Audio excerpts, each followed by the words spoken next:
Les amis, c'est bien, il fait beau, il fait chaud, trop chaud d'ailleurs. Mais regardez-moi ça, sérieux, j'ai le logo de l'AS Monaco sur le corps, bordel. J'espère que vous allez bien l'équipage. Aujourd'hui une nouvelle vidéo un petit peu particulière, pas du tout puisque c'est tout simplement la dernière vidéo sur le sujet, les nouveaux maillots des grands clubs européens la saison prochaine. À peu près tous les maillots domicile ont été annoncés, voilà, maintenant c'est officiel. Là on est entré dans la phase où tous les maillots extérieurs et third commencent, voire même sont quasi tous annoncés. J'en profite donc pour vous faire une vidéo pour regrouper tous les derniers qu'on n'a pas encore évoqués, pour marquer le coup puisque c'est le dernier épisode de l'année. Finalement on reprendra ça l'année prochaine. Mettez un petit commentaire pour me dire si vous avez suivi toute la série des nouveaux maillots officiels, ça m'intéresse, voilà simplement. Et puis écoutez, on va arrêter de blablater. Les amis, très rapidement avant de commencer, je vous rappelle de ne pas oublier de lâcher le gros pouce bleu. Il va falloir marquer le coup puisqu'il s'agit tout simplement du dernier épisode de la série. On va se fixer aujourd'hui la barre des 3000 likes en une heure. Je compte vraiment sur vous. Merci vraiment à tous ceux qui vont contribuer. Bonne vidéo à tous.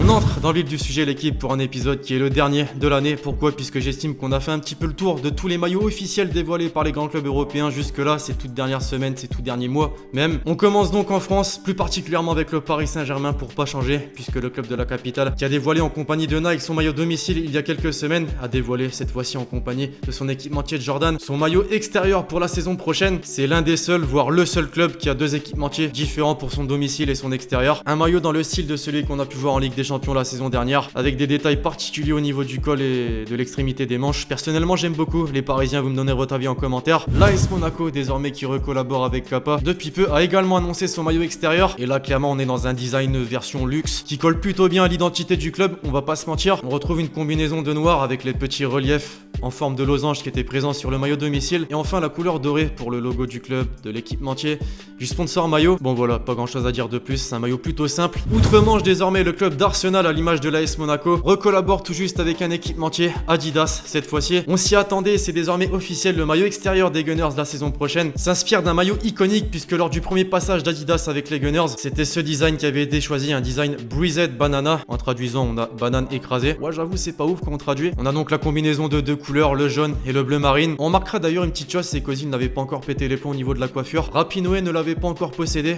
MDR. On poursuit avec un autre club de Londres, Chelsea, qui 2 mois après avoir dévoilé son surprenant maillot domicile, enchaîne en compagnie de son équipementier Nike avec le maillot extérieur que l'on attendait puisqu'il avait fuité. On est sur un maillot intégralement blanc, un col façon polo, la couleur rouge et bleu utilisée pour le col justement, mais également pour l'extrémité des manches. Personnellement, je trouve vraiment simple, très sobre mais efficace. Tottenham, désormais, qui jusque-là n'avait rien dévoilé, a fait un 2 en 1 d'abord avec son maillot domicile qui met fin au fameux dégradé bleu marine de cette saison, mais qui reste malgré tout dans la simplicité avec un maillot intégralement blanc accompagné de la couleur bleu marine au niveau du col, de l'extrémité des manches, du logo du club et de l'équipementier. L'extérieur, en revanche, qui utilise une teinte largement bleu marine, a la particularité d'avoir un graphisme sur la partie haute sous forme d'un damier modernisé de couleur violet cette fois-ci. Personnellement, j'ai jamais été déçu des tuniques des Spurs ces dernières années. Là, c'est exactement la même chose. J'aime beaucoup. Le club de Mamadou Sakho désormais a réussi à taper dans l'œil en l'espace de quelques jours avec l'annonce de son maillot extérieur. Crystal Palace, donc en compagnie de Puma, a décidé de mettre en place un maillot de couleur noire accompagné d'un template qui vous rappelle très certainement d'autres maillots, celui de l'Égypte par exemple pour la Coupe d'Afrique des Nations 2019 ou l'Amiens SC. La particularité, c'est que celui-ci possède une bande centrale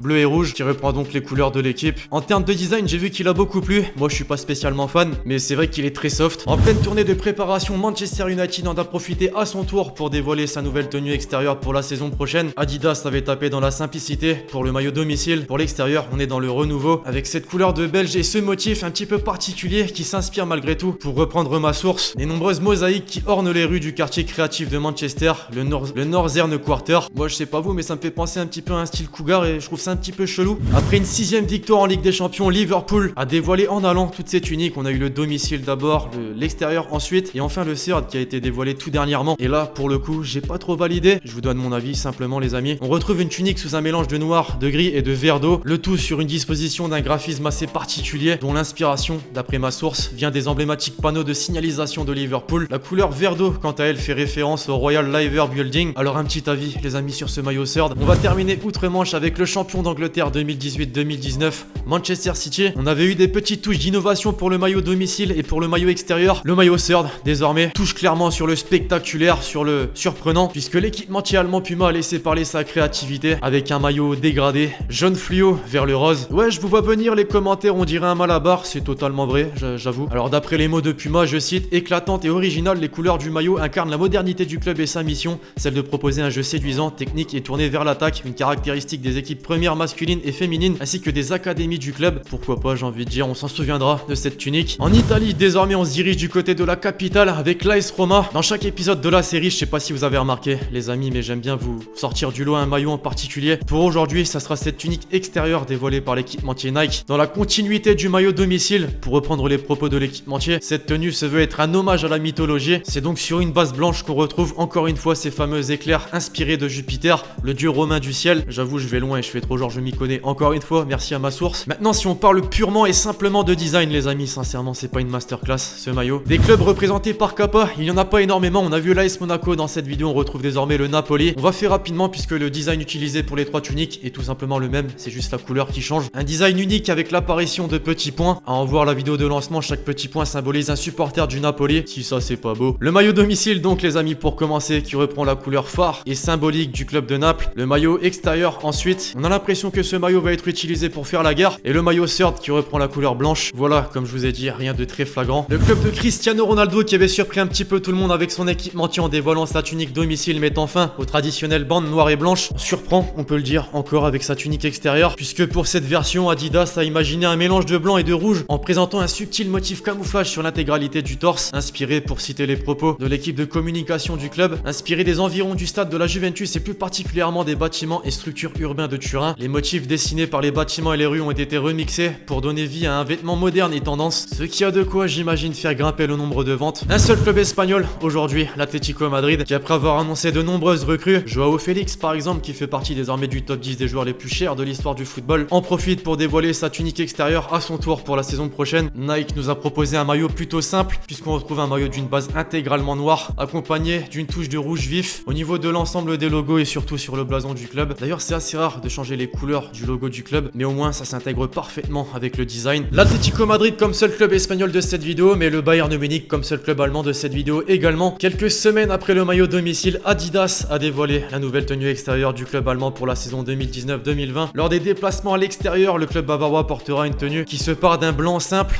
À première vue, pourtant, sur la partie basse du maillot, on découvre un graphisme plutôt surprenant qui utilise une technique qui vise à conserver une qualité d'image supérieure lorsque les nombres de couleurs sont faibles, une technique appelée Dithering. Pour le maillot third, on peut reprendre ce qui a été fait pour le maillot de l'Atlético Madrid, imaginé sur une base de bleu mariné auréolé, de détails rouge vif sur le col et la bande Adidas sur les épaules. C'est un maillot vraiment subtil qui rend hommage à la région de Munich, la Bavière, qui a été réalisé. D'ailleurs, si on fait un petit zoom les amis, vous pouvez voir qu'il y a l'apparition de petits losanges qui sont présents par exemple sur le logo du club, mais également sur l'Allianz Arena, le stade du club. On va terminer cette vidéo en clin d'œil à tous mes Turcs. D'abord avec le Fenerbahçe qui a annoncé toutes ses tuniques dernièrement et sincèrement j'ai beaucoup apprécié. Aux commandes d'Adidas, c'est un maillot domicile qui reprend les couleurs identitaires du club qui a été utilisé. Pour l'extérieur, l'unique couleur jaune et pour le third, la couleur bleue, muni d'un graphisme spécial. Pour le Beşiktaş, on est un petit peu dans la même lignée. Pour le maillot domicile, on reprend les couleurs identitaires, marquées en revanche par un graphisme particulier. Pour l'extérieur, l'utilisation de la couleur noire accompagnée d'un motif géométrique assez abstrait. Enfin, pour le third, pour ceux qui ont vu les toutes dernières vidéos sur les nouveaux maillots des grands clubs européens la saison prochaine, le maillot du Feyenoord utilisait cette technique, le maillot du FC Porto utilisait cette technique. On est sur le template Tiro 19 de la marque allemande. Voilà, très très propre. Bref, voilà l'équipage, c'est tout pour cette vidéo. La dernière, malheureusement, cette année, sur les nouveaux maillots des grands clubs européens la saison prochaine. J'espère vraiment qu'elle vous aura plu. Je compte sur vous pour marquer le coup